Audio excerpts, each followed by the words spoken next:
¡Lárgate de aquí, vieja! Esta casa ahora es mía. Esas fueron las condolencias que mi nuera me dedicó apenas 72 horas después de que mi hijo diera su último aliento. Ni una lágrima, ni una pizca de compasión. Ahí estaba ella, del brazo de su amante, arrojando sin piedad mi vieja y destartalada maleta en medio de un aguacero torrencial. Creía, satisfecha, que había logrado deshacerse de su vieja suegra para siempre.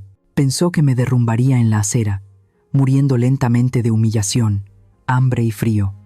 Pero yo simplemente me levanté con calma. Ella no tenía idea de que a quien acababa de echar no era una anciana inútil, sino la guardiana de un secreto mortal por el que mi hijo había sacrificado su vida para proteger. Mi nombre es Consuelo. Temblando bajo el alero de la iglesia, mirando la puerta de roble que acababan de cerrarme en las narices, todavía no podía asimilar la crueldad del corazón humano.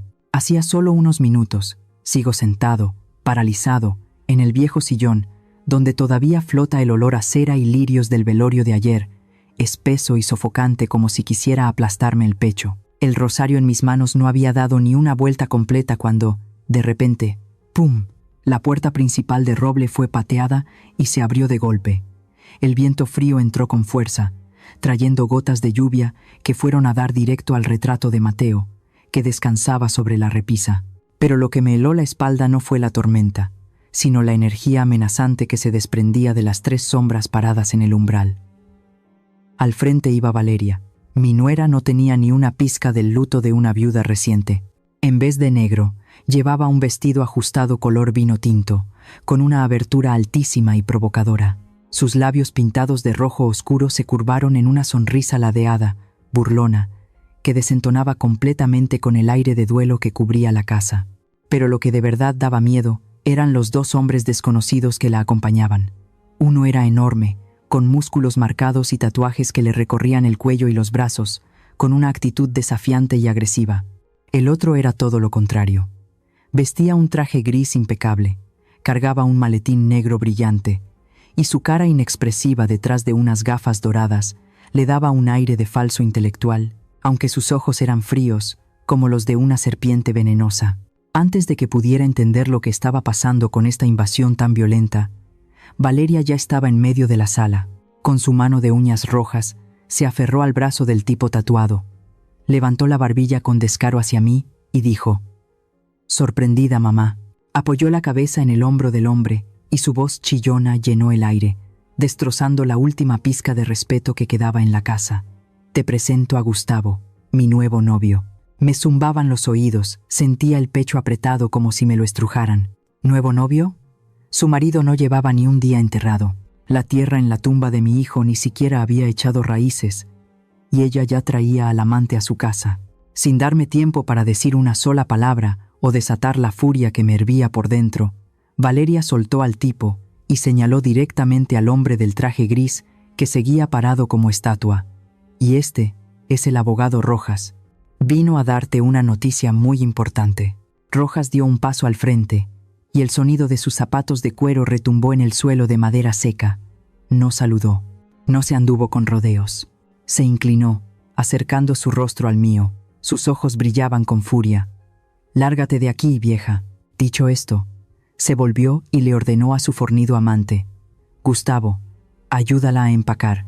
Gustavo sonrió con los dientes, una sonrisa espeluznante.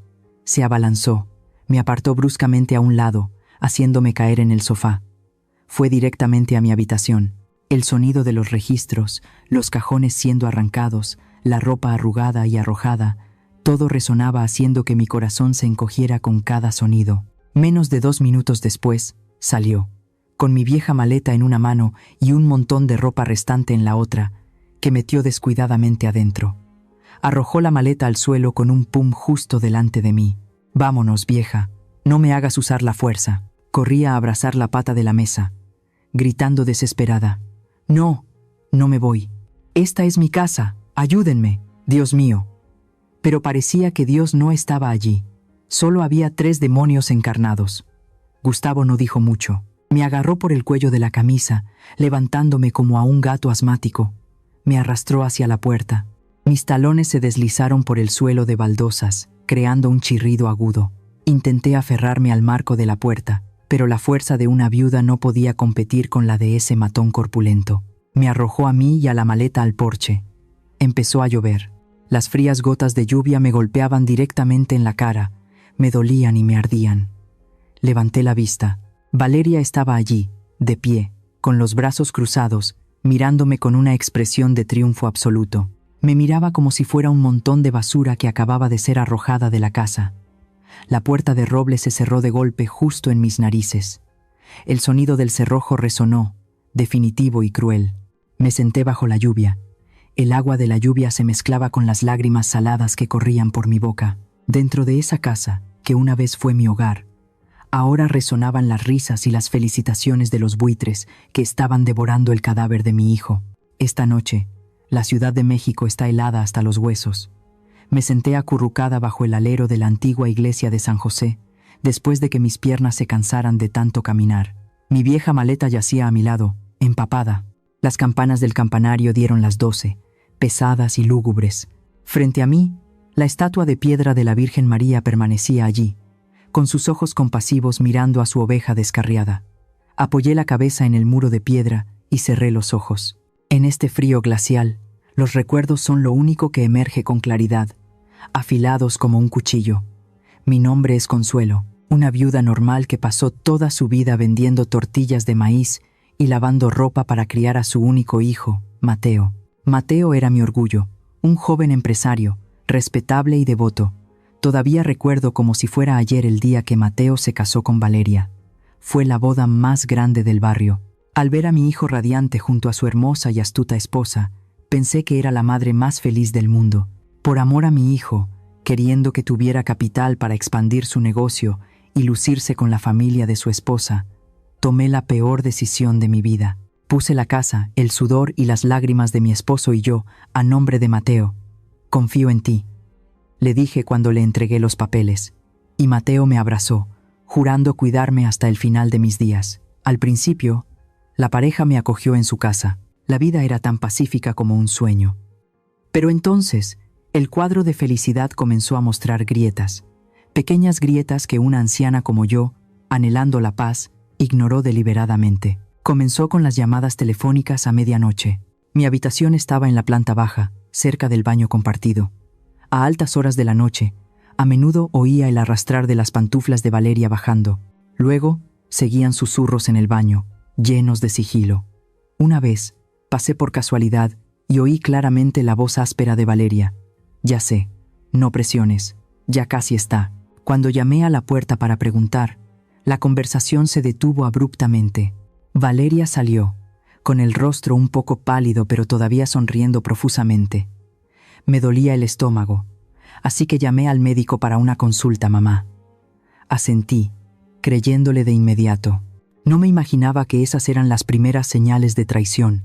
Luego vino el incidente en el estudio. Ese día Mateo no estaba. Iba a entrar a la habitación de mi hijo a limpiar cuando vi la puerta entreabierta. Adentro, Valeria estaba sentada en la silla de mi esposo. Sostenía una pluma estilográfica, garabateando algo en papeles de borrador, con una expresión de intensa concentración.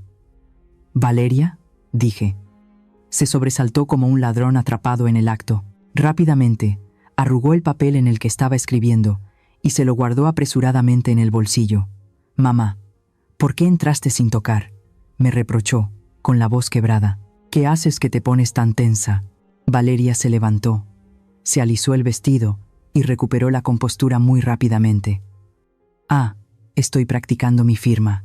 Mi firma es muy fea. Quiero practicarla para ser más profesional y ayudar a Mateo a firmar los papeles de la empresa». La razón sonaba plausible, pero después de que se fue, mientras limpiaba y sacaba la basura, recogí el papel arrugado de la papelera. Mi corazón dio un vuelco. En el papel no estaba el nombre de Valeria. Era el nombre de Mateo, Mateo García. Decenas de firmas idénticas. Pero lo que me dio escalofríos fue la letra. La firma de mi hijo era fluida y decidida, pero estas firmas, la tinta temblaba de forma anormal. Las conexiones estaban rotas, repasadas una y otra vez, como si hubieran sido trazadas por una mano que intentaba copiar torpemente. Parecía un cadáver sin alma. Tenía la intención de guardar ese papel para preguntarle a Mateo, pero la debilidad de la vejez y el miedo a dañar la armonía familiar me hicieron dudar. Me engañé a mí misma, pensando que mi nuera solo estaba practicando escribir el nombre de su esposo por diversión. Tiré el papel a la basura, y con él, la oportunidad de salvar a mi familia. Después de ese día, el ambiente en la casa cambió por completo. Mateo se veía cada vez más demacrado. Tenía ojeras oscuras y a menudo se sentaba en el porche, fumando distraídamente. A altas horas de la noche, oía fuertes discusiones provenientes de su habitación. Oía a Mateo golpear la mesa con fuerza. No creas que no lo sé. Explícame las finanzas de la empresa. Y la respuesta de Valeria, aguda y desafiante. No me acuses falsamente. Hago todo por esta casa. Quería intervenir, pero luego me detenía. Porque a la mañana siguiente, cuando salía a la cocina, los dos representaban una escena de felicidad tan perfecta que era espeluznante. Valeria reía mientras freía huevos. Mateo leía el periódico. Actuaban tan bien que pensé que había soñado la noche anterior. «Estamos bien, mamá. Son solo asuntos de trabajo», dijo Mateo cuando vio mi preocupación. Miré a mi hijo, con el corazón dolorido. Sabía que estaba sufriendo, pero elegí permanecer en silencio. Ahora, sentada bajo el frío alero de la iglesia, uniendo todas las piezas, me doy cuenta de lo estúpida que he sido. El sigilo de Valeria, la firma temblorosa y falsa, la demacración de Mateo y su ira reprimida, todo eran presagios de la tragedia de hoy. Y entonces, mis recuerdos me llevan a 3 días antes del accidente de Mateo. Era un miércoles por la noche, inusualmente tranquilo. Valeria dijo que no estaría en casa, que tenía que visitar a su madre enferma en las afueras de la ciudad. La gran casa nos quedó solo a mi hijo y a mí. Preparé pozole, el plato favorito de Mateo desde su infancia. El aroma del maíz cocido a fuego lento llenaba la pequeña cocina, mezclado con el olor a orégano seco, creando una falsa sensación de calidez en medio del ambiente frío que envolvía a nuestra familia. Mateo se sentó frente a mí. Comía muy despacio, levantando la cuchara de sopa y volviéndola a bajar. Su rostro estaba demacrado, con una barba incipiente como alguien que no ha dormido en días. Bajo la tenue luz amarilla del comedor, vi claramente la inquietud que bailaba en sus ojos. De repente, Mateo soltó la cuchara. Extendió la mano sobre la mesa y apretó mi mano arrugada. Su mano estaba helada y temblaba. «Mamá». Su voz era ronca, como el susurro de alguien acorralado. «¿Qué pasa, hijo? ¿No está buena la sopa?», le pregunté preocupada. Mateo negó con la cabeza, apretando mi mano aún más fuerte, como si temiera que me fuera a escapar. «Mamá, escúchame. Acabo de transferir 20 millones de pesos a una cuenta de ahorros secreta a tu nombre. La contraseña es tu fecha de nacimiento». Me quedé atónita. Casi se me cae la servilleta. 20 millones de pesos. Eso era una fortuna. Todo el efectivo que Mateo había ahorrado a lo largo de los años. «¿Qué estás haciendo, Mateo?», exclamé, con el corazón latiéndome con fuerza. «¿Por qué me transfieres tanto dinero? ¿Hay algún problema con la empresa?». Miró a su alrededor como si temiera que alguien nos escuchara, aunque solo estábamos los dos en casa. Luego bajó la voz tanto como pudo, enfatizando cada palabra. «Es solo para estar a salvo, mamá. Guárdalo. Considéralo tu fondo de jubilación. Y recuerda bien lo que te digo. No le digas absolutamente nada a Valeria sobre este dinero. Pase lo que pase, no se lo digas». «¿Por qué? ¿Me están ocultando algo?», insistí.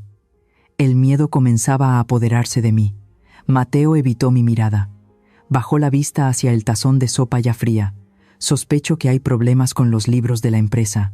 Me temo que me congelen los activos, así que te lo transferí temporalmente.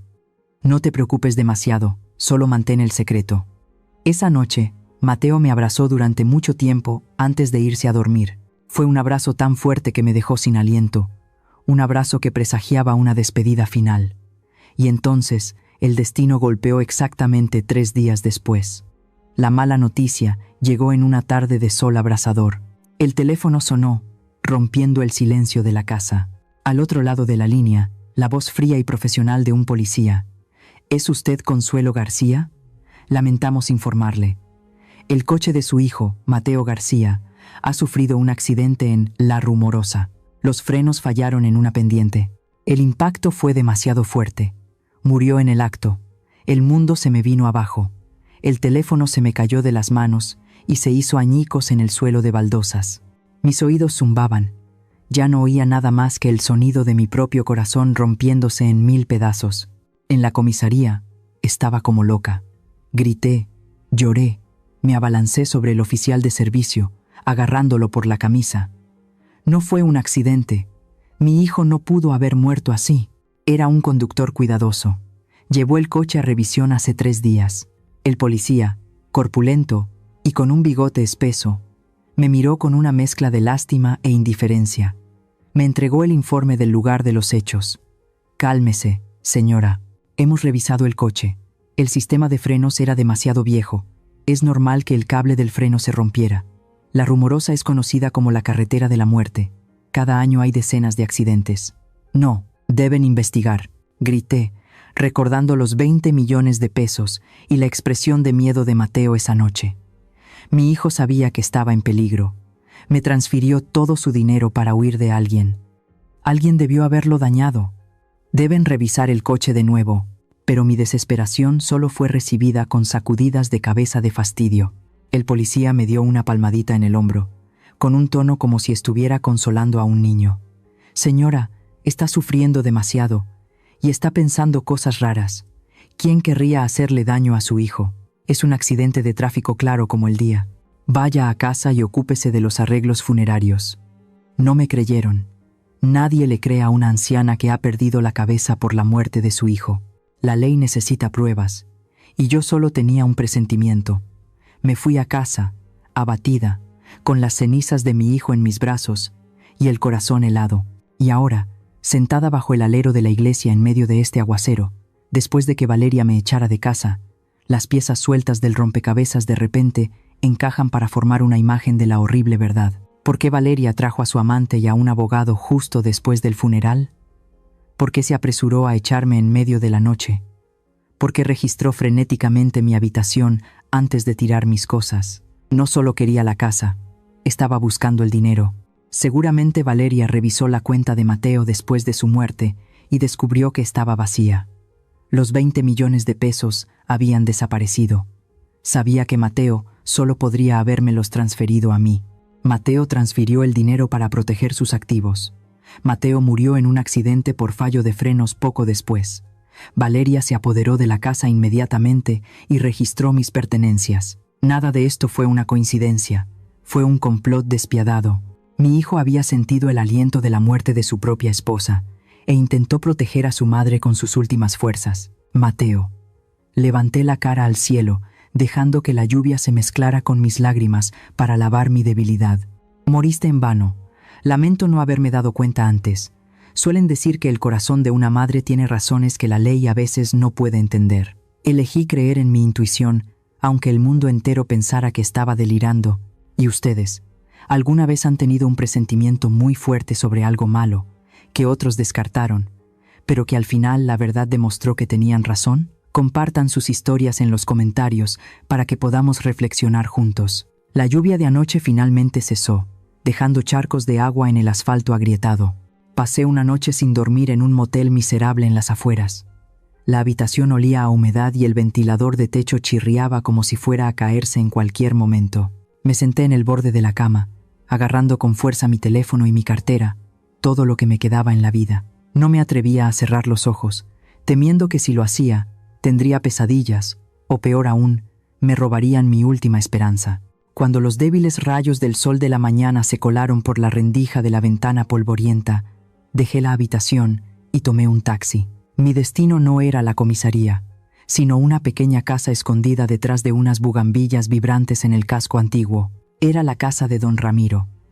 Ramiro era el mejor amigo de mi difunto esposo, un ex detective experimentado que había pasado su juventud enfrentándose a los rincones más oscuros de esta ciudad. Desde que mi esposo falleció, nos visitaba a menudo, tratando a Mateo como a su propio hijo. Me paré frente a la puerta, respiré hondo para calmarme, y luego toqué el timbre. La puerta de madera se abrió. Apareció don Ramiro. A sus 60 años, todavía conservaba una figura robusta, con ojos brillantes bajo unas cejas pobladas y canosas. «¿Consuelo?», exclamó, con los ojos muy abiertos por la sorpresa al ver mi aspecto demacrado, mis ojos hinchados y mi maleta manchada de barro. «Dios mío, ¿qué te ha pasado? Entra, rápido». Me guío a la sala de estar, que olía a café recién hecho y estaba llena de estanterías repletas de viejos expedientes. Después de ponerme una taza de agua tibia en las manos, se sentó frente a mí, con voz grave pero llena de preocupación. «Cuéntame, Consuelo, ¿qué te ha pasado? ¿Por qué vagas por las calles a estas horas?» Sostuve temblorosamente la taza de agua. El calor calmó mis temblores. Empecé a contarle. Le conté todo, sin omitir un solo detalle. Le hablé de la notificación de desalojo, de la repentina aparición de Valeria con 2 hombres extraños. Describí al tipo tatuado llamado Gustavo, que había arrojado mis cosas a la calle con rudeza. Y finalmente, mencioné el nombre del abogado de traje. Se llama Rojas. El abogado Rojas. Al oír ese nombre, la mano de don Ramiro, que sostenía una pipa, se detuvo en el aire. Sus pobladas cejas se fruncieron, formando una profunda arruga en su frente. «¿Rojas?», repitió, con voz grave. «¿Estás segura de que se presentó como Rojas, un hombre delgado, con ojos rasgados y gafas de montura dorada?» «Sí, era él. ¿Lo conoce?», pregunté, con el corazón acelerado. Don Ramiro dejó la pipa sobre la mesa. El ligero golpe en el cenicero sonó seco. Suspiró. Su mirada se volvió fría como el acero. «Lo conozco demasiado bien. En los círculos policiales y del AMPA de esta ciudad, ¿quién no conoce la reputación del buitre Rojas?». Se levantó y caminó por la habitación. Su voz resonaba con indignación. «No es un abogado legítimo, Consuelo. Es un buitre que se alimenta de cadáveres. Se especializa en falsificar documentos, legalizar disputas de tierras ilegales y lavar dinero para pequeñas pandillas. He intentado meterlo en la cárcel varias veces, pero es muy astuto. Siempre sabe cómo eludir la ley y borrar sus huellas». Al oír esto, un escalofrío me recorrió la espalda. Así que era cierto. Mi instinto tenía razón. Ese papel de transferencia era falso. «Ramiro», le agarré la mano con fuerza, con la voz ahogada pero firme. «Si es un estafador, entonces el papel de transferencia de la casa que presentó debe ser falso. Mateo nunca lo firmó.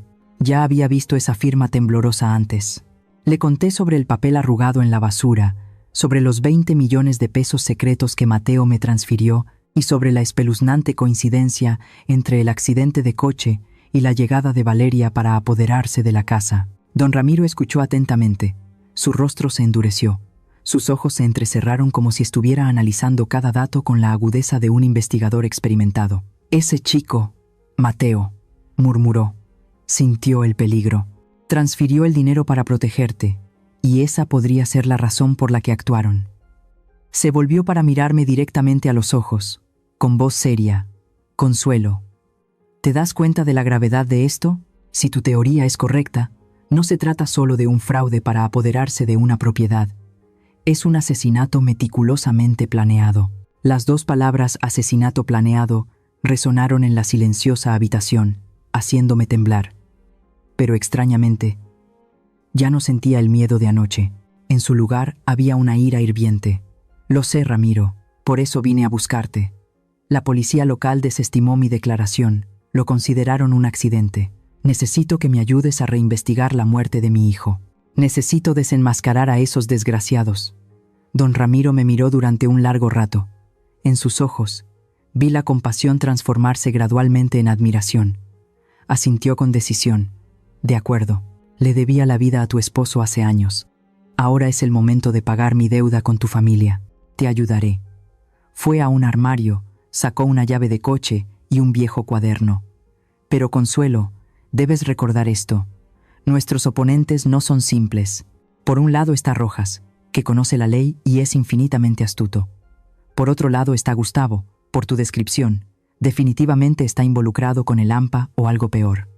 Y tu nuera, ella es la serpiente más peligrosa porque conoce bien a tu familia».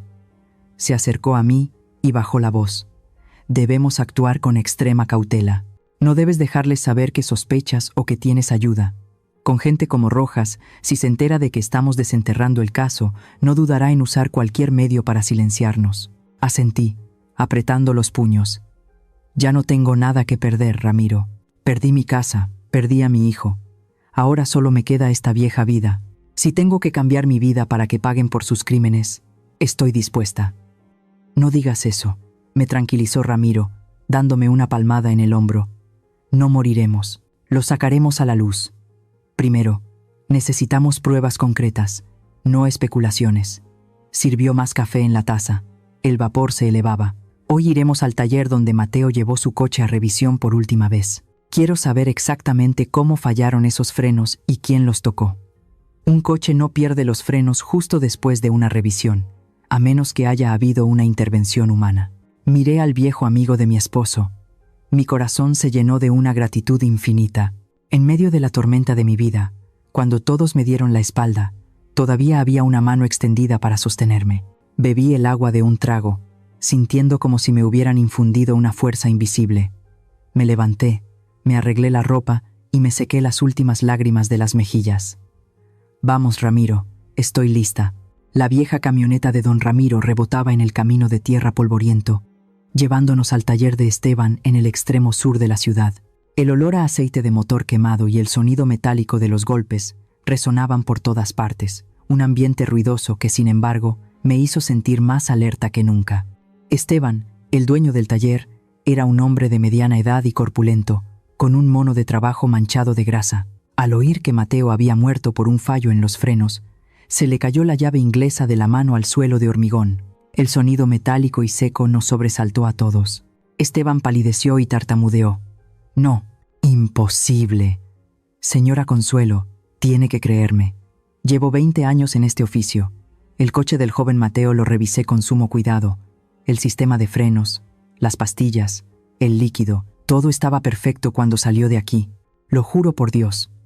Ramiro le puso una mano en el hombro a Esteban para tranquilizarlo. Cálmate, Esteban. No hemos venido a acusarte. Solo queremos saber si alguien más tuvo acceso a ese coche. Esteban se secó el sudor de la frente con un trapo andrajoso, tratando de recordar.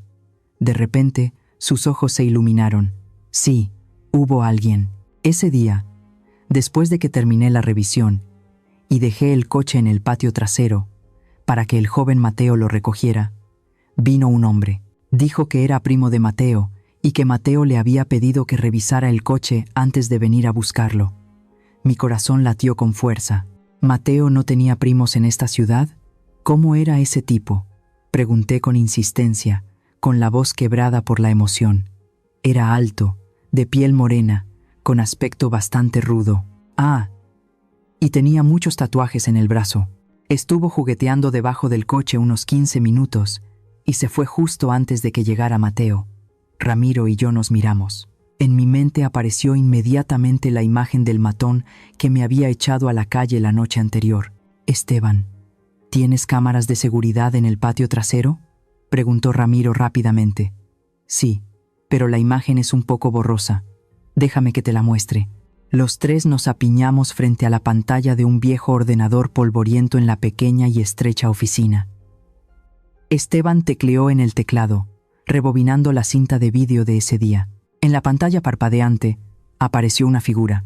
Llevaba una camiseta de tirantes y una gorra de béisbol calada hasta las cejas.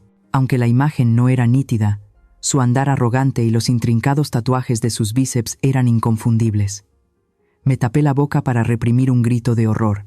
Es él, Gustavo, es el amante de mi nuera. En la cinta, Gustavo miraba a su alrededor y luego se metía rápidamente debajo del coche. Hizo algo debajo del vehículo con una destreza aterradora. Luego salió, se sacudió las manos y se fue con una expresión de suficiencia. Ramiro entrecerró los ojos, su rostro se endureció. Sacó su teléfono y llamó inmediatamente a un antiguo colega de la División de Archivos Criminales. Hola, Pedro. Necesito que compruebes un nombre. Gustavo, probablemente un mecánico o un reparador de coches, con antecedentes penales. Rasgos identificativos. Muchos tatuajes, corpulento, opera en la zona sur. Tras unos tensos minutos de espera, la voz del otro lado de la línea resonó clara en el silencio. Aquí está, jefe. Gustavo Morales. Es un mecánico clandestino, con 2 condenas anteriores por agresión y daños a la propiedad. Es conocido en el AMPA por aceptar encargos para tunear coches para carreras ilegales o sabotear los coches de la competencia. Ramiro colgó y se volvió hacia mí. Se había encontrado la última pieza del rompecabezas del crimen. Respiró hondo. Su voz se hizo grave, analizando cada acontecimiento con una lógica escalofriante. Consuelo, ahora todo está claro. Esto fue una trampa mortal. Dibujó un círculo con el dedo sobre la mesa polvorienta. Primero, Valeria llevaba tiempo engañando a Mateo con este Gustavo. No es su nuevo novio como ella lo presentó. Solo alguien de su oficio como él sabría cómo cortar el cable del freno de forma tan sofisticada como para crear una escena falsa que pareciera un accidente normal. Me estremecí. Así que mientras mi hijo trabajaba duro para mantener a su familia, su adúltera esposa conspiraba con su amante matón para asesinarlo. Ramiro continuó, con voz firme. Segundo, cuando Mateo descubrió la traición o sospechó algo, transfirió en secreto sus bienes, los 20 millones de pesos, a ti. Probablemente Valeria se olió que Mateo iba a divorciarse o a echarla a la calle con las manos vacías. Así que decidió actuar primero. Le pidió a Rojas que falsificara los papeles de la transferencia de la casa un mes antes para legalizar la apropiación. Y Gustavo, él se encargó de enviar a Mateo a la tumba. Las lágrimas brotaron de mis ojos, calientes y saladas. Mi hijo, había tenido que enfrentarse a demonios con piel de cordero en su propia casa. Pero, ¿por qué?, pregunté entre sollozos. ¿Por qué me echaron con tanta prisa? ¿Por qué no esperaron unos días para no levantar sospechas? Ramiro me miró con complicidad. Por el dinero, Consuelo. Piénsalo. Justo después de la muerte de Mateo, Valeria debió de usar su derecho de herencia para comprobar la cuenta bancaria de su marido. ¿Y qué vio? Un cero rotundo. Los 20 millones de pesos se habían evaporado. Me sobresalté al recordar la expresión de locura de Valeria la noche anterior. Es cierto, seguro que descubrió que Mateo había transferido el dinero, pero no sabía a quién. Perdió una enorme cantidad de dinero en efectivo. La codicia y la desesperación la volvieron loca. Necesitaba el dinero inmediatamente para pagar deudas o repartirlo con sus cómplices. Por eso, tuvo que apoderarse de la casa inmediatamente para venderla o hipotecarla y recuperar algo. Su prisa, su brutalidad y su crueldad de anoche no fueron una coincidencia. Fueron las acciones de bestias acorraladas por el hambre. Me echaron para buscar el dinero y para apoderarse del único bien que quedaba, la casa. Miré la pantalla negra del ordenador, donde acababa de ver a Gustavo meterse debajo del coche de mi hijo. La ira que sentía en mi interior estalló, quemando todo el miedo y la debilidad. Malditos, golpeé la mesa. Mataron a mi hijo por dinero, y ahora quieren robarme mi último refugio. Tenemos la prueba más importante, dijo Ramiro, sacando el USB del ordenador de Esteban. Esta cinta demuestra que Gustavo manipuló el coche, y con sus antecedentes, la policía no podrá ignorarlo. Se volvió hacia Esteban. Señor Esteban, ¿estaría dispuesto a ser nuestro testigo? ¿A testificar que el coche estaba en perfectas condiciones hasta que apareció ese tipo? Esteban asintió repetidamente, con la cara roja de ira, al saber que su reputación profesional había sido mancillada por un asesino. Estoy dispuesto. Testificaré en el juicio. No podemos dejar que esos desgraciados se salgan con la suya. Salimos del taller cuando el sol estaba en su punto más alto. El calor abrasador de México parecía querer quemarlo todo, pero no podía igualar el fuego que ardía en mi corazón. Así que la máscara de dulzura de Valeria había caído, revelando una verdad tan cruel y escalofriante en mi propia casa. A veces, la persona más peligrosa no es la que te apunta con un cuchillo, sino la que te sonríe dulcemente a la espalda. En tu vida, ¿alguna vez has mirado atrás y te has dado cuenta de que has ignorado demasiadas señales de advertencia de alguien de confianza? Deja tu opinión. Quizás tu experiencia ayude a otros a evitar cometer los mismos errores dolorosos. Al salir del taller de Esteban con el USB que contenía la grabación de prueba en el bolsillo, regresamos a casa de don Ramiro. El aire en la camioneta estaba cargado de tensión. Apenas llegamos a casa, Ramiro llamó inmediatamente a Miguel, su hijo mayor, que trabajaba como secretario en la notaría de la ciudad. Gracias a la relación padre-hijo y a la antigua reputación de un ex policía, solo una hora después, Miguel nos envió un escaneo del expediente de transferencia de la propiedad que el abogado Rojas había presentado para robarme la casa. Don Ramiro imprimió la pila de documentos, los extendió sobre la mesa de roble y encendió la lámpara de escritorio. Mire de cerca, Consuelo. Esto es lo que usaron para echarla a la calle. Me puse las gafas de leer y me incliné para examinar cada letra de ese papel inanimado pero cruel. Mis ojos recorrieron las secas líneas legales y se detuvieron al final de la página. Allí, junto al sello rojo, estaba la firma de Mateo, Mateo García. A primera vista, se parecía a la firma de mi hijo en un 90%. Desde la inclinación, la altura de las letras hasta la forma de escribir la M mayúscula, un extraño no dudaría ni un ápice. Pero yo soy su madre. Fui yo quien le cogió de la mano para enseñarle a escribir sus primeras letras redondas cuando empezó el colegio. Conocía cada uno de sus pequeños hábitos que probablemente ni él mismo notaba. Entrecerré los ojos y acerqué la cara al papel. El recuerdo del papel arrugado en la basura volvió a mí, vívido y doloroso. Ramiro, susurré, señalando con el dedo tembloroso la línea que subrayaba el nombre. Esto es falso. 100% seguro que es falso. Ramiro enarcó una ceja, esperando. ¿Ha descubierto algo? Mire esta letra. Mi voz se endureció. Tiembla. Aunque el falsificador intentó escribir con mucho cuidado, en las curvas de las letras A y O, la tinta es más oscura y ligeramente quebrada. Es una señal de que estaba dibujando las letras, no firmando. Un hombre decidido como Mateo nunca firmaría de una manera tan vacilante. Respiré hondo y señalé el punto más crucial. Y lo más importante, mire esta línea de subrayado. Es una línea recta y firme, que va de izquierda a derecha, ligeramente descendente al final. ¿Y qué?, preguntó Ramiro. Mateo era zurdo, Ramiro. Levanté la vista hacia él, con los ojos encendidos. Mi hijo era zurdo de nacimiento. Al firmar, debido a la estructura de su muñeca, su línea de subrayado siempre tendía a subir ligeramente al final, nunca a bajar así. Esta línea horizontal y descendente es el hábito de una persona diestra. Cerré los ojos, imaginando la escena de Valeria sentada en el escritorio de su marido, con el bolígrafo en la mano derecha, intentando imitar la firma del hombre al que estaba conspirando para dañar. Es Valeria, afirmé con rotundidad. Esa chica es diestra. Fue ella quien firmó este papel. Mateo nunca firmó la transferencia de la casa. Todo fue una torpe farsa montada por esa nuera codiciosa y ese abogado buitre después de la muerte de mi hijo. Ramiro asintió. Sus ojos brillaban con admiración. Excelente. Este detalle de la mano izquierda será un golpe mortal en el juicio. Un peritaje caligráfico lo aclarará fácilmente. Justo en ese momento, el viejo teléfono de mi bolsillo sonó, rompiendo el silencio.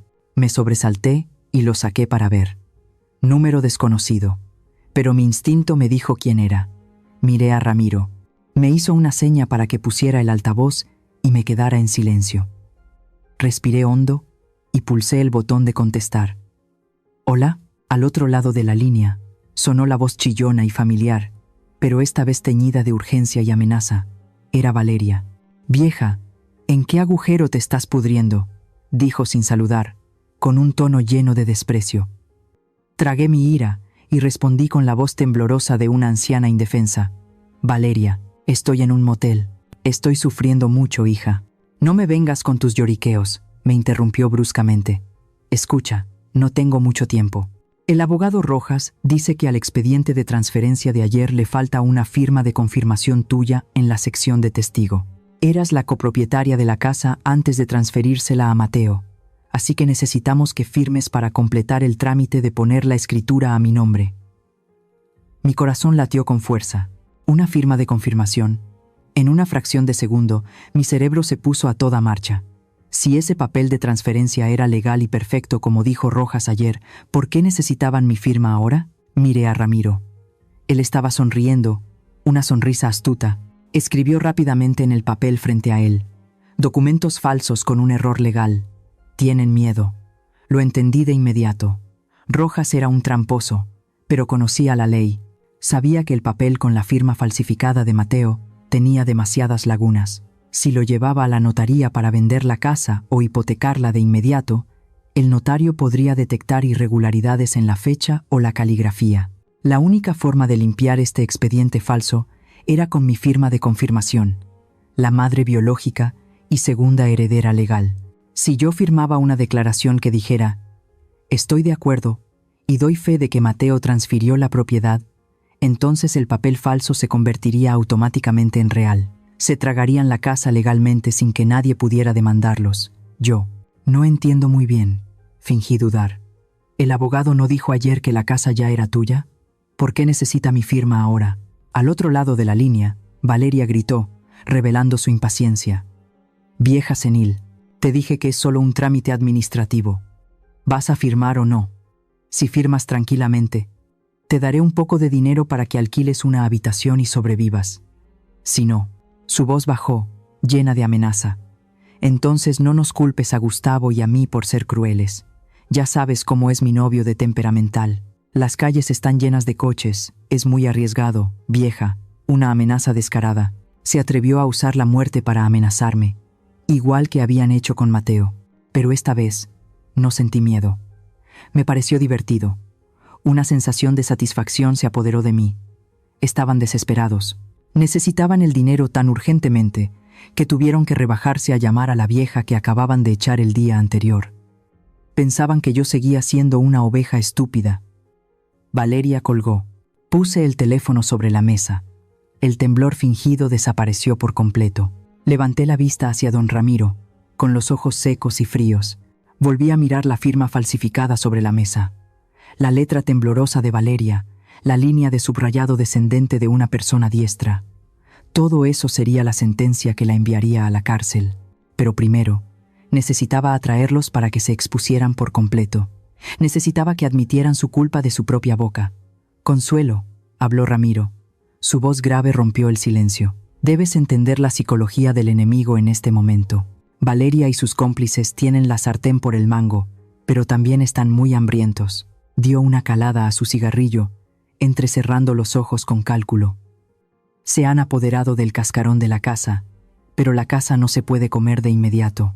Para venderla o hipotecarla, necesitan tiempo para la tasación, necesitan trámites legales engorrosos. Pero estos buitres no tienen paciencia. He investigado más sobre Rojas. Tiene una gran deuda por perder en las carreras de caballos. Y Gustavo está siendo perseguido por sus acreedores. Necesitan dinero en efectivo, inmediatamente. Asentí, juntando las manos. Por eso se volvieron locos cuando vieron la cuenta de Mateo vacía. Continué. Y por eso Valeria se apresuró a llamarme para obligarme a firmar la confirmación. Quieren legalizar la casa lo más rápido posible para venderla y conseguir dinero.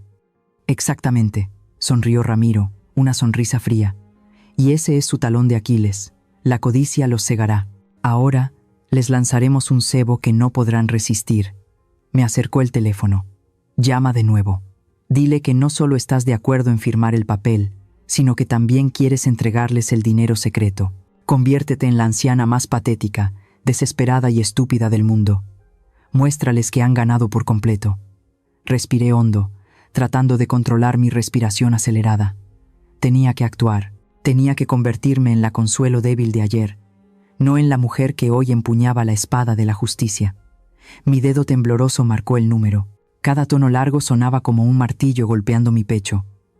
«Hola», sonó la voz de Valeria, brusca e impaciente. Tragué saliva y forcé mi voz para que sonara temblorosa, quebrada por el miedo. «Valeria, soy yo. Lo he pensado bien, hija». «¿Qué pasa ahora?», espetó ella. «¿No se suponía que venías mañana por la mañana? No me digas que has cambiado de opinión. Si te atreves a jugar conmigo...» «No, no, hija», la interrumpí apresuradamente, añadiendo algunos sollozos fingidos. «Soy vieja, y ahora en la calle no sé a dónde ir. Tengo mucho miedo. Quiero volver a casa. Firmaré lo que quieras. Solo déjame tener un lugar donde quedarme». Hubo un breve silencio al otro lado de la línea. Probablemente estaba evaluando si estaba diciendo la verdad o no. Sabía que tenía que dar el golpe de gracia. Además, Mateo me dejó algo de dinero. Bajé la voz, susurrando, como si estuviera confesando un terrible pecado. Inmediatamente, oí la respiración emocionada de Valeria. ¿Dinero? ¿Qué dinero? ¿Cuánto? Su voz cambió por completo, aguda y ansiosa. Él me transfirió 20 millones de pesos antes de morir, dije, haciendo que mi voz sonara deliberadamente ingenua. No sé qué hacer con tanto dinero. Soy vieja, tener tanto dinero encima solo me preocupa que me roben. pensé. Si les doy el dinero para que hagan negocios, ¿me querrán y me dejarán quedarme en la pequeña habitación de atrás de la cocina? El pez había picado el anzuelo, y había picado muy hondo. La actitud de Valeria cambió 180 grados. De un tono chillón y hostil, pasó a uno tan dulce que me dio náuseas. «Oh, mamá, mi querida mamá», exclamó con voz melosa. «¿Por qué no lo dijiste antes? Por supuesto que sí. Esta es tu casa. ¿Quién se atrevería a echarte? Ayer fue solo que Gustavo se enfadó demasiado. Ya lo regañé. Su descaro me revolvió el estómago. Ayer mismo me llamó vieja, senil y carga. Ahora, por 20 millones de pesos, de repente volvía a ser su querida mamá. «De verdad, hija», fingí alegría. «Entonces, ¿llevo el dinero mañana? Pero tengo mucho miedo. Gustavo y el abogado Rojas, ¿no me harán daño?» «Claro que no, mamá», se rió Valeria. «Tú trae el dinero. Mañana por la mañana, los tres te estaremos esperando en casa para recibirte. Firmaremos los papeles y contaremos el dinero juntos. Todo saldrá bien. Somos una familia. Familia». Esas dos palabras saliendo de su boca sonaban tan sucias. «De acuerdo. Estaré allí a las 9 de la mañana. Esperadme, por favor». «Claro que sí, mamá. Te prepararé un té caliente. Que duermas bien, mi amor». Dejé el teléfono sobre la mesa como si me deshiciera de algo sucio. Una sensación de asco recorrió mi cuerpo. Rápidamente cogí un vaso de agua y me lo bebí de un trago para quitarme el sabor amargo de la garganta. «Lo has hecho muy bien, Consuelo», asintió Ramiro con aprobación. Sus ojos brillaban de satisfacción. «Has dado en el clavo de su codicia insaciable. Con 20 millones de pesos en efectivo y la firma para legalizar la casa, se reunirán todos. Los tres buitres se juntarán para devorar la deliciosa presa, y ahí es cuando serán más vulnerables». Ramiro se levantó y se dirigió al viejo teléfono de disco de la esquina. Marcó un número, no con prisa, sino con un ritmo firme y solemne. «¿Rico? Soy yo, Ramiro». Al otro lado de la línea sonó la voz ronca y fuerte del jefe de policía Rico, uno de los pocos hombres íntegros en los que Ramiro confiaba. «Hola, ex jefe. ¿Qué pasa para que me llames a estas horas? Tengo un gran regalo para ti, Rico. Un caso completo. Falsificación de documentos, apropiación indebida y asesinato». Ramiro me miró y luego continuó hablando por el teléfono, con voz firme. «Tengo pruebas de quién saboteó el coche en el accidente de La Rumorosa hace 3 días. Es Gustavo Morales. Y también pruebas de la falsificación de documentos de propiedad del abogado Rojas. Necesito que prepares un equipo de arresto para mañana por la mañana». Hubo un silencio de unos segundos al otro lado de la línea, seguido de un golpe entusiasta en la mesa. «¿Rojas? ¿Por fin le hemos pillado? Gustavo Morales está en mi radar por carreras ilegales». «De acuerdo, Ramiro. ¿Cómo quieres proceder?» «A las 9 de la mañana, en la casa de la señora Consuelo García. Se reunirán allí para realizar la última transacción ilegal. Quiero que tus hombres se aposten alrededor, pero que no entren de inmediato. Necesitamos pillarlos infraganti mientras coaccionan a la víctima y reciben el dinero. Le pondré a la señora Consuelo un dispositivo de escucha y una cámara». «Entendido. Yo mismo dirigiré la operación. No dejes que le pase nada, Ramiro. No te preocupes. Es más valiente de lo que todos pensamos». Ramiro colgó. Se volvió y puso sobre la mesa un collar con un colgante de piedra negra. «Esta es una cámara oculta, Consuelo. Transmitirá imágenes en directo a Rico y a mí desde fuera.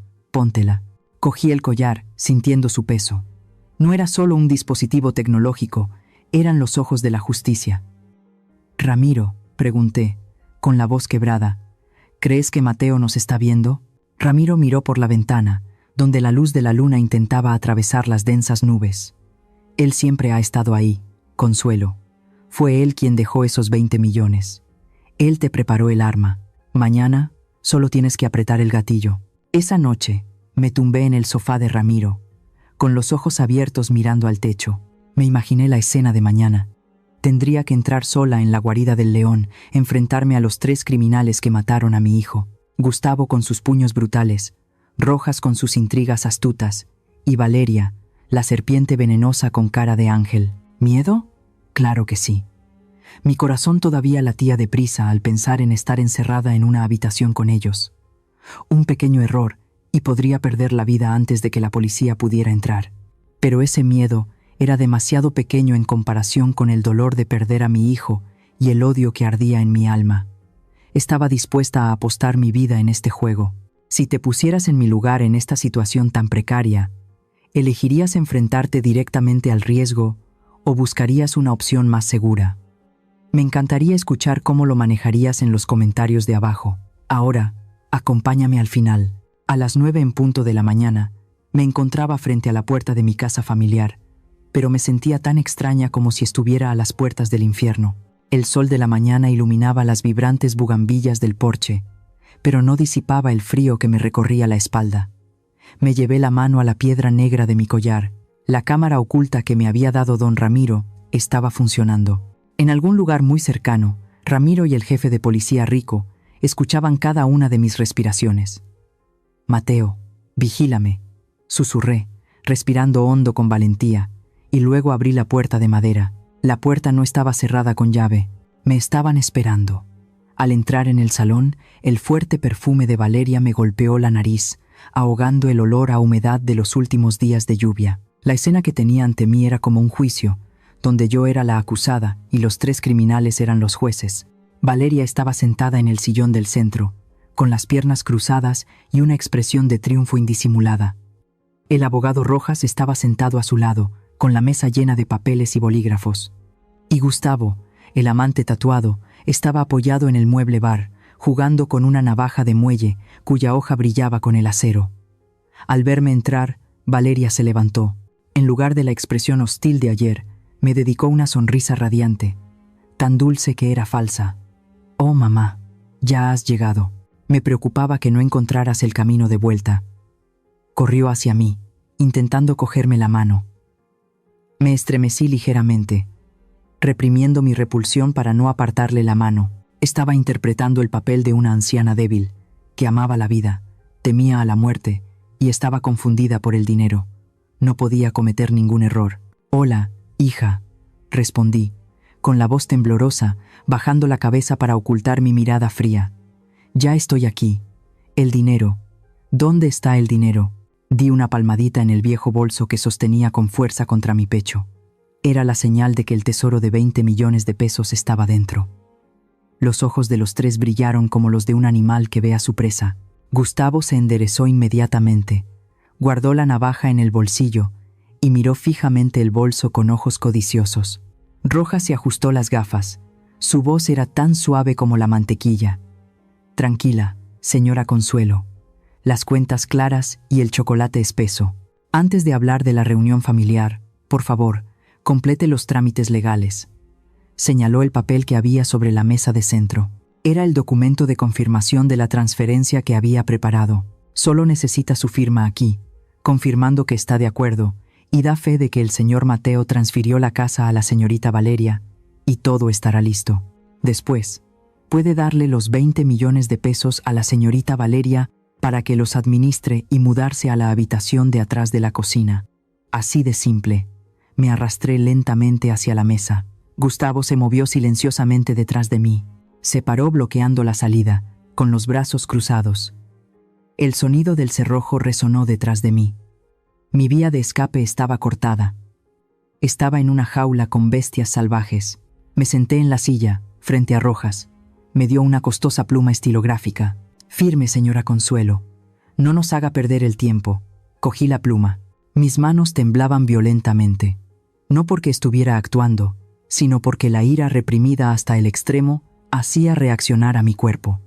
Me incliné para mirar el papel. Las palabras bailaban ante mis ojos. «Yo, Consuelo García, confirmo». ¿Confirmar qué? ¿Confirmar que le vendía mi alma al diablo? ¿Confirmar que la muerte de mi hijo no tenía sentido? No. Respiré hondo, sintiendo el aire entrar en mis pulmones, calmando mi corazón desbocado. De repente, mis manos dejaron de temblar. Apreté la pluma, no para firmar, sino como si sostuviera una daga. Mi repentino cambio de actitud hizo que Rojas frunciera el ceño. Se dio cuenta de que algo no iba bien. «¿Qué pasa? ¿Por qué no firmas? ¿A qué esperas?», me instó.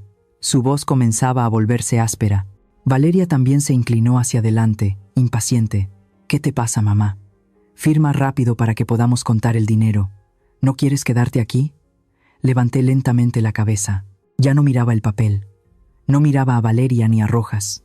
Me di la vuelta y miré directamente al hombretón que bloqueaba la puerta. Gustavo. Mi mirada ya no era la de una anciana senil. Era la mirada de una madre que ha perdido a su hijo. Una mirada que contenía una claridad y una ira capaces de quemar el infierno. Lo miré fijamente a los ojos y le pregunté, con voz firme y clara, sin un ápice de temblor. Cuando le cortaste los frenos al coche de mi hijo. Toda la habitación se quedó en silencio. Un silencio espeso y sofocante llenó el espacio, tanto que se podía oír el latido de los corazones. La sonrisa falsa de los labios de Valeria se desvaneció. Rojas se quedó petrificado. La pluma se le cayó de la mano sobre la mesa con un clic. Gustavo me miró con los ojos muy abiertos. La sorpresa era evidente en su rostro rudo. No esperaba que una anciana de pueblo pudiera hacer una pregunta tan letal. Sin darles tiempo a reaccionar, me levanté de un salto y tiré la pluma al suelo.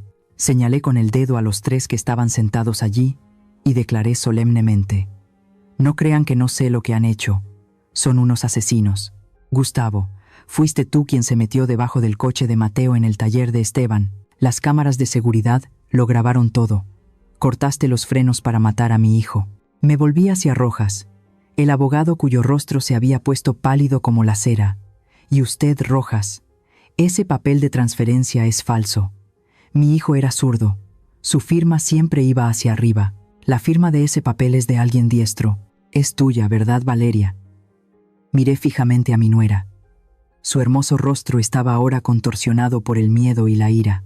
El espeso maquillaje no podía ocultar el temblor de sus músculos faciales. ¿Creen que después de matar a mi hijo y echarme todo se acabaría? ¿Creen que soy tan estúpida como para traerles el dinero? No hay ni un céntimo. Solo hay unas esposas esperándolos. Mi declaración fue como un jarro de agua fría para quienes soñaban con la riqueza. Esta vieja bruja, rugió Gustavo. Su naturaleza de matón afloró al verse acorralado. Su rostro se puso rojo, las venas de su cuello se hincharon. Se abalanzó, volcando la mesa de centro y haciendo volar los papeles. La vieja sabe demasiado. Lanzó un puño del tamaño de un martillo hacia mí. Retrocedí, tropecé con la pata de una silla, pero me mantuve en pie, sin pestañear. Sabía que la cámara estaba grabando.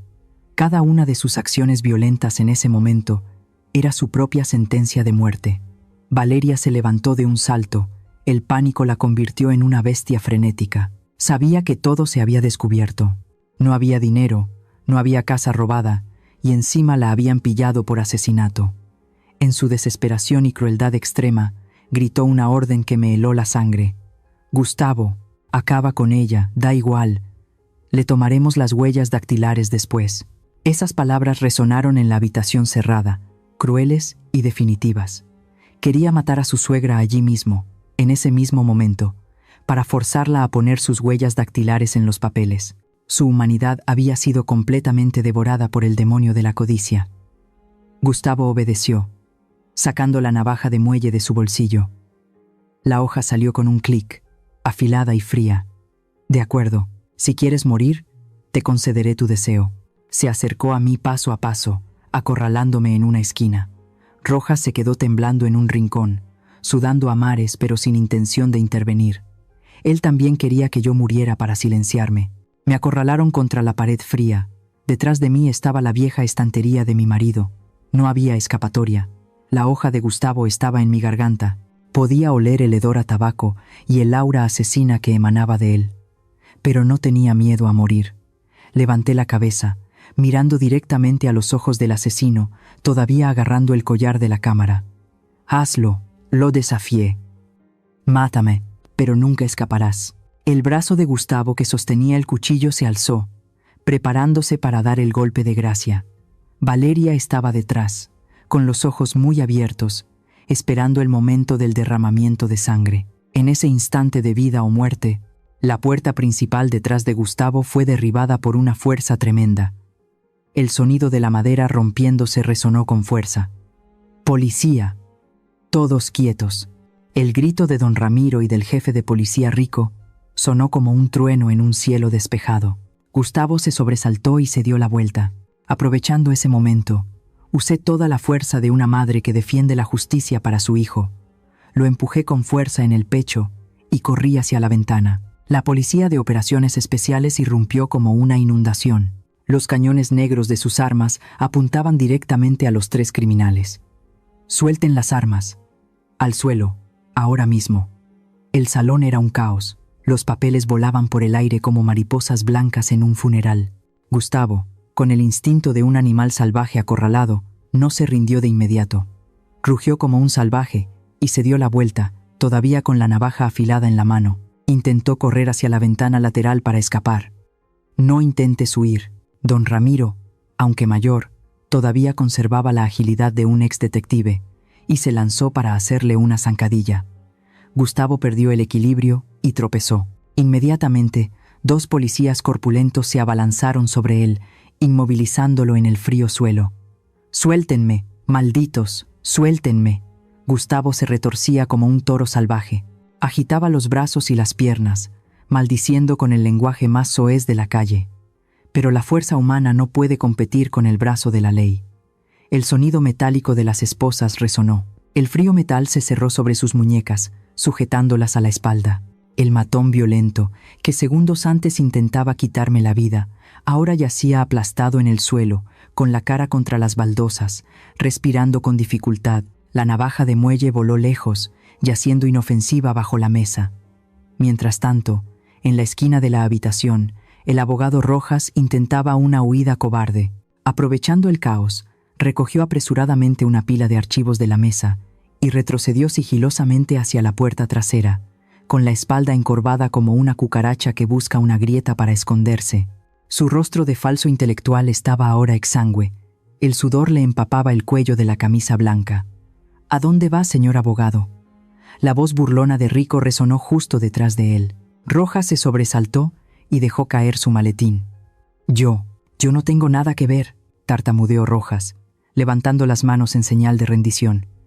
«Solo soy un asesor legal. Ellos me engañaron. No sé nada del asesinato ni de la extorsión».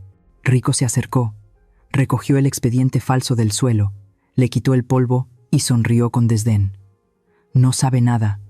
Entonces, ¿esta firma falsificada la hizo Dios? ¿Y qué hay de los mensajes de texto sobre el reparto del dinero de la venta de la casa en su teléfono? No se preocupe, le daremos tiempo de sobra para que se explique en la sala de interrogatorios. Por ahora, únase a su amigo». Las segundas esposas se cerraron sobre las muñecas de Rojas. Se derrumbó, sus piernas ya no lo sostenían. La arrogancia y la condescendencia del hombre de leyes habían desaparecido por completo, dejando solo el temblor de un criminal desenmascarado. Pero la más patética, la más dolorosa, era Valeria. Mi nuera estaba clavada en el sitio, junto al sillón donde acababa de sentarse como una reina. Vio a Gustavo inmovilizado en el suelo. Vio a Rojas esposado. Sus ojos se abrieron con pánico extremo. Cuando mi mirada fría y la de la policía se posaron en ella, Valeria rompió a llorar. No eran lágrimas de remordimiento, sino un grito agudo de negación cobarde. Se arrodilló a los pies de Rico, aferrándose a las perneras de su pantalón. Las lágrimas y los mocos corrían por su rostro, arruinando su costoso maquillaje. «Policía, ayúdeme. Soy una víctima. Me obligaron». Lloraba y señalaba a Gustavo y a Rojas, con la voz quebrada. «Fueron ellos. Estos 2 hombres me obligaron. Gustavo es un gángster. Me amenazó con matarme si no le obedecía y me apoderaba de esta casa.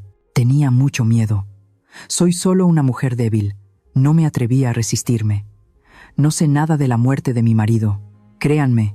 Gustavo, que yacía boca abajo en el suelo, oyó esas palabras y levantó la cabeza. Sus ojos brillaban de odio. Rugió. «¿Qué estás diciendo? Serpiente venenosa. Fuiste tú quien me sedujo. Fuiste tú quien me dio las llaves del coche de Mateo. Fuiste tú quien me ordenó que me deshiciera de esta vieja. ¿Y ahora te atreves a culparme a mí? Cállate, animal», le gritó Valeria, despojándose por completo de su falsa dulzura. «Tú eres el asesino. No intentes arrastrarme contigo. Cállense los 2», gritó también Rojas, intentando salvar un último ápice de dignidad. «Señorita Valeria, usted me contrató para falsificar los documentos por 500,000 pesos. Todavía tengo la grabación de la llamada. No intente negarlo». Los 3 cómplices, que momentos antes se llamaban mi amor y socio de confianza, ahora se atacaban como una jauría de perros salvajes peleando por un hueso podrido. Exponían los crímenes de los demás, revelando los rincones más oscuros y sucios de su conspiración justo delante de mí. Me apoyé en la pared, observando la caótica escena con una mezcla de asco y amargura. ¿Estos? ¿Eran estos los que habían metido a mi hijo en un ataúd frío? ¿Eran tan cobardes y despreciables? Rico hizo una seña a sus subordinados. Una mujer policía se acercó y le sujetó fríamente los brazos a Valeria por la espalda. El tercer y último par de esposas resonó. El frío sonido del metal puso fin a la tragicomedia de la codicia y la traición. Rico se situó en el centro de la habitación y declaró solemnemente. Su voz retumbó como la campana del juicio de la justicia. Gustavo Morales, José Rojas y Valeria García quedan detenidos por los delitos de asesinato del ciudadano Mateo García, falsificación de documentos de una organización, estafa para la obtención de bienes y amenazas de muerte. Se volvió hacia mí, me quitó suavemente el collar con la cámara y lo levantó ante los tres criminales. Y no intenten negarlo. Cada una de sus acciones y palabras desde que entraron en esta casa, incluida la orden de asesinato de la señorita Valeria, ha sido grabada y transmitida en directo a la comisaría. Esta es una prueba irrefutable. Valeria miró el collar negro. Su rostro estaba exangüe. Comprendió que la puerta de su vida se había cerrado oficialmente. Se dio la vuelta lentamente y me miró. En sus ojos ya no había arrogancia ni agresividad, solo un profundo abismo de desesperación. «Mamá», susurró, con la voz quebrada. «Perdóname. Me equivoqué. Miré a mi joven nuera, a quien una vez había amado como a mi propia hija, ahora esposada en su estado más patético.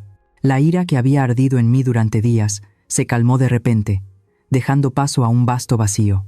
No sentía regocijo, no sentía alegría, solo sentía tristeza, una profunda tristeza por la codicia humana. Me acerqué lentamente a Valeria. No la abofeté ni la insulté. Solo la miré directamente a los ojos y le dije, en voz baja pero con el peso de 1000 libras, «Valeria, puedo perdonarte por lo que me hiciste a mí, pero guarda esa disculpa para Mateo. Arrepiéntete ante el marido que te amó con todo su corazón y a quien asesinaste sin piedad. En cuanto a la ley no te perdonará». Me di la vuelta, sin querer mirar ni un segundo más. «Llévenselos», le dije a Rico. La policía se llevó a los 3 criminales. Las sirenas resonaron, alterando la tranquilidad del vecindario. Los vecinos salieron a mirar, a señalar, a cotillear. Me quedé en silencio junto a la ventana, viendo cómo el coche de policía desaparecía tras la curva. La casa volvió a su silencio habitual. Los papeles falsos estaban esparcidos por el suelo como confeti después de un funeral. Todo había terminado. Me senté lentamente en el viejo sillón de mi marido, sintiendo un cansancio abrumador extenderse por mi cuerpo. Cerré los ojos. Una lágrima caliente rodó por mi mejilla. «¿Lo ves, Mateo?», susurré al vacío. «Lo he conseguido. Se ha hecho justicia. Los demonios han sido capturados. Pero qué victoria tan amarga. Había recuperado mi casa. Había recuperado la justicia. Pero nunca recuperaría a mi hijo». Afuera, las nubes oscuras se habían disipado. Un débil rayo de sol dorado atravesó las hojas, iluminando el suelo justo donde estaba sentada. Una extraña paz comenzó a invadir mi alma. La tormenta más grande de mi vida había pasado, dejando un rastro de destrucción, pero también abriendo un nuevo cielo para que yo comenzara a limpiar y a reconstruir mi vida. Han pasado 6 meses desde aquel fatídico día. Esta tarde, el sol dorado baña la Ciudad de México, tiñendo de un suave color ámbar los viejos muros encalados. Estoy sentada con don Ramiro en un pequeño café al borde de la carretera, donde una vibrante bugambilla roja se mece con el viento. El aire a nuestro alrededor bulle de cotilleos. La noticia de la sentencia final del caso de la viuda y los 20 millones de pesos acaba de publicarse en la primera plana de los periódicos de esta mañana. La dueña del café, una mujer corpulenta y amable, me sirve más té mientras susurra, sin ocultar su satisfacción. «Señora Consuelo, ¿lo ha oído? El tribunal acaba de dictar sentencia. Esa Valeria ha sido condenada a 25 años de prisión. El matón de Gustavo a 30 años por el cargo adicional de intento de asesinato con crueldad. Y el abogado corrupto de Rojas a 15 años y la inhabilitación permanente. Se lo merecen, esos desgraciados. Se siente satisfecha. Las miradas de algunos clientes del café se volvieron hacia mí. Esperaban una sonrisa de triunfo, una maldición, o al menos una muestra de satisfacción en el rostro de la mujer que una vez fue una víctima. Pero yo me limité a levantar en silencio mi taza de té de manzanilla, inhalando su suave aroma. Sonreí, una sonrisa tan ligera como la brisa. Gracias por la noticia. La ley es muy justa. Luego me volví hacia don Ramiro, que me miraba con calidez, y continué la conversación a medias. Ramiro, creo que deberíamos elegir pintura azul cielo para la nueva ala de aulas. Ese color ayudará a los niños a sentirse más tranquilos y esperanzados que el amarillo. Ramiro se rió y asintió con la cabeza. Estoy de acuerdo. El azul del cielo de la libertad, como usted diga. Para mí, en este momento, esos números de 25 o 30 años son solo cifras sin sentido. Valeria, Gustavo, Rojas, pertenecen al pasado, a un capítulo oscuro que ya he cerrado. El odio es como beber veneno y esperar que el otro muera. Hace mucho tiempo que me arranqué ese veneno del alma. Un mes después, en el pobre suburbio de Santa Fe, donde los niños todavía corren descalzos sobre el polvo rojo, se celebró una solemne ceremonia de inauguración. Se retiró la tela que cubría la placa de roble, revelando las palabras cuidadosamente talladas. Escuela Primaria Mateo. Así es. Utilicé todo el dinero que mi hijo me dejó, los 20 millones de pesos, más el dinero de la venta de la casa llena de dolorosos recuerdos, para construir esta escuela. Mucha gente me llamó loca. Decían que era vieja, que por qué no me quedaba con el dinero, y lo disfrutaba, que me comprara otra mansión junto al mar, y viviera el resto de mi vida. Pero no lo entendían. La vieja casa había sido mancillada por la codicia. No podía vivir entre esas 4 paredes frías con los recuerdos de la traición. La vendí. Me mudé a un pequeño apartamento, lo suficientemente grande para una cama, un altar y una estantería. Eso era suficiente. El dinero que Mateo había ganado. Yo quería que siguiera viviendo, que siguiera creciendo y convirtiéndose en conocimiento, en las sonrisas de los niños pobres, no que se quedara muerto en un banco o se convirtiera en ladrillos sin vida. De pie en el podio de honor, mirando los cientos de rostros inocentes que esperaban ansiosos entrar en sus nuevas aulas, mi pecho se llenó de una emoción indescriptible. No era el dolor de la pérdida, sino el renacimiento. Me ajusté el micrófono. Mi voz ya no temblaba como el día en que me echaron de casa, sino que era resonante, cálida y llena de fuerza. Estimados padres y queridos niños, esta escuela lleva el nombre de mi hijo, Mateo. Él ha dejado este mundo, pero su corazón sigue latiendo en cada ladrillo, en cada página del libro aquí.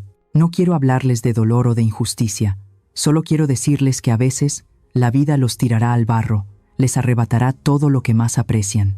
Pero amigos míos, es de esas cenizas, si mantenemos nuestra fe y nuestra dignidad, donde crecerán los brotes más fuertes. Nunca se rindan al destino. Los aplausos resonaron como un trueno.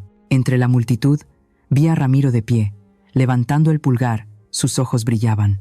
Esa tarde, cuando el crepúsculo púrpura descendió sobre el cementerio de la ciudad, fui a la tumba de Mateo. La tumba se encontraba humildemente bajo un yacarandá. Coloqué sobre ella una foto de la ceremonia de inauguración de esa mañana y un ramo de cempasúchil, la flor que guía las almas de los difuntos en nuestra cultura. El aroma acre y penetrante del cempasúchil se mezclaba con el olor a hierba quemada, creando una atmósfera de quietud y sacralidad. ¿Lo ves, Mateo?, susurré, acariciando la fría lápida. No me quedé con tu dinero, lo he convertido en miles de sueños para otros niños. Nunca serás olvidado. Estoy viviendo por los dos, de la manera más vibrante y significativa. La brisa de la tarde sopló, agitando los vibrantes pétalos naranjas. Me sentí ligera, sin resentimiento, sin arrepentimiento. Solo la profunda paz de alguien que ha atravesado una tormenta y ha encontrado un refugio en su alma. Me senté allí durante mucho tiempo, hasta que aparecieron las primeras estrellas en el cielo. Y en ese silencio, quiero enviarles a ustedes, que han seguido mi viaje lleno de lágrimas y sangre, mis últimas palabras de consejo, extraídas de mi propia vida tumultuosa. Queridos amigos, mi historia ha llegado a su fin, pero sus lecciones siguen siendo válidas para cualquiera de nosotros. A las madres, por favor, recuerden que amar a sus hijos es un instinto, pero amarse a sí mismas es sabiduría. Nunca entreguen todo su poder, sus bienes y su autonomía a nadie, ni siquiera a sus propios hijos. Antes de cerrar los ojos para siempre, guarden para sí mismas una vía de escape, un límite, un fondo de jubilación tanto material como espiritual. Una gran madre no es la que se exprime hasta la última gota de sangre, sino la que sabe vivir feliz para ser un apoyo sólido para sus hijos y nietos. Y a los hijos, a los que son los pilares de la familia como mi pobre Mateo, por favor, sean sensatos. Equilibrar la familia extensa y el hogar nuclear es un arte, pero nunca permitan que su cónyuge pisotee a sus padres. No se queden callados cuando vean señales de advertencia. No ignoren las pequeñas grietas en la relación. La debilidad y la confianza ciega a veces se pagan con la vida. Y sobre todo, la mayor lección es sobre la codicia y la naturaleza humana. La codicia es como el agua de mar. Cuanto más bebes, más sed tienes. Puede convertir a una nuera dulce en una asesina, a un abogado en un criminal y a una familia feliz en un infierno. Nuestro mayor enemigo a veces no es la persona que sostiene un cuchillo frente a nosotros, sino nuestra propia ingenuidad ante el mal que se esconde detrás de las sonrisas dulces. Si estás o vas a entrar en una relación, mira con atención, no los regalos que te dan, sino cómo tratan a los que son más débiles que ellos, cómo reaccionan cuando están en apuros y cómo hablan de los demás. Soy Consuelo. He perdido todo para aprender estas cosas, y tú, espero que las aprendas de mi historia, para que nunca tengas que experimentar un dolor similar. Vive con fuerza, con sensatez y con bondad, porque después de la lluvia, por muy devastadora que sea, el sol volverá a salir. La historia que acaba de escuchar ha cambiado los nombres de los personajes y los lugares para proteger la identidad de los implicados. Compartimos esta historia no para juzgar a nadie, sino con la esperanza de que alguien en algún lugar se detenga y reflexione. ¿Cuántas madres están sufriendo en silencio en sus propios hogares? Sinceramente, me pregunto, si estuvieras en mi situación, ¿qué harías? ¿Te quedarías callado para mantener la paz? ¿O alzarías la voz y lucharías por recuperar tu voz? Me encantaría escuchar tus pensamientos sobre esta historia en mi canal, o cualquier sugerencia que pueda ayudarnos a mejorar nuestro contenido. Dios siempre bendice a los valientes, y realmente creo que el coraje nos llevará a días mejores. Ahora mismo, dejaré las 2 historias más populares del canal en la pantalla final. Creo que te sorprenderán. Gracias por quedarte conmigo hasta este momento. Si esta historia te ha llegado al corazón, dale a me gusta, suscríbete al canal y activa la campana de notificaciones para no perderte lo que está por venir.